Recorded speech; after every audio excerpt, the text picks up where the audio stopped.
The Thorvian nobles had purchased David as one might purchase a decorative sculpture.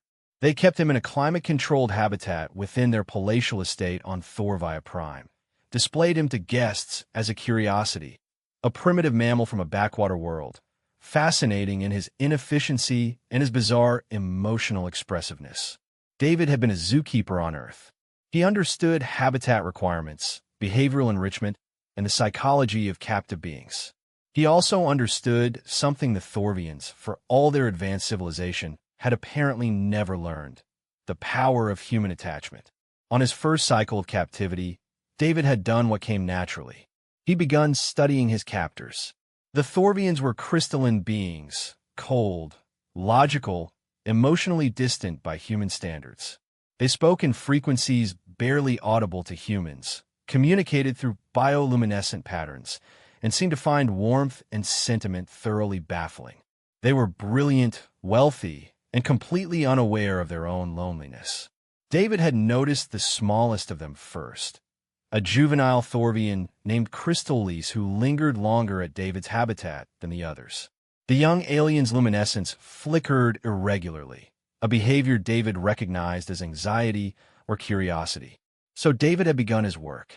He'd made a toy from discarded materials in his enclosure. Nothing elaborate, just a smooth stone he'd arranged to catch and reflect light in patterns.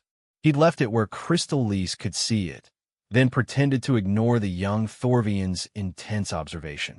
The next cycle, Crystallis had brought a small crystal fragment and placed it at the habitat's transparent barrier. David had picked it up, examined it, and smiled, a full human smile with all his teeth. The Thorian's bioluminescence had flickered wildly, a pattern David's implant translated as distressed pleasure. David had kept the crystal. Within 3 months, the entire Thorvian household had fundamentally transformed. Crystallis visited David's habitat daily, and the juvenile's emotional volatility had stabilized remarkably. The parents had noticed, consulted their scientists, and determined that human interaction was producing measurable improvements in their offspring's psychological markers. They'd begun including David in household activities, not as a pet, but as something approaching a family member. David had named all of them. He'd learned their preferences, their fears, their secret disappointments. He'd created rituals, specific greetings, games that made their luminescence brighten, gestures of affection that triggered their emergency comfort responses. He'd pack bonded with them absolutely.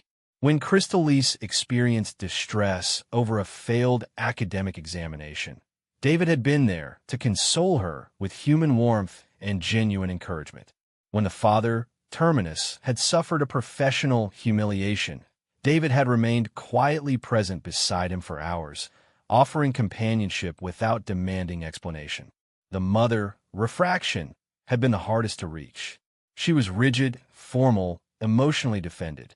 But David had persisted with small kindnesses, remembering her preferences, defending her dignity when others were dismissive, offering protection in the way humans instinctively understood. One evening, Refraction's bioluminescence had flickered into what David's implant translated as grief. David had simply sat beside her enclosure barrier and wept, actual human tears. The Thorian had pressed her crystalline form against the barrier, and something fundamental had shifted between them. By the 6th month, the Thorians were no longer keeping David in a habitat. They'd given him a room in their home. He ate with them, participated in their social gatherings, became integrated into their family structure in ways they seemed to barely understand but desperately needed. The xenopsychologist who arrived to study David was baffled. "This shouldn't be possible," she declared, reviewing the data. The Thorian family shows decreased isolation metrics, increased emotional expression, reduced anxiety responses. The juvenile shows improved cognitive performance.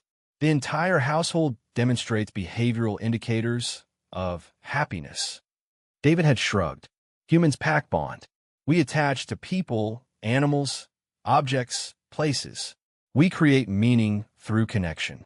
Your species has forgotten how to do that. You became so efficient, so logical, that you forgot you were lonely. And you simply showed them how to be less lonely I showed them that connection matters, David had corrected. I showed them that caring for another being is worth the vulnerability. I showed them that emotions aren't inefficient. They're the entire point of consciousness. The Thorians had been offered vast compensation to release David, return him to Earth, free him from his captivity. The family had refused. They'd instead petitioned the Galactic Council to grant him citizenship, legal rights, and family status. Crystal Lise had testified on his behalf, her bioluminescence flickering with genuine affection. "He is not our pet," she declared. "He is our pack, and we are his." The council had approved unanimously. In attempting to own a human, the Thorian nobles had instead discovered something far more valuable: the transformative power of being loved by something that loved completely, unconditionally, and with the whole of its being. David hadn't been their acquisition. He'd been their salvation.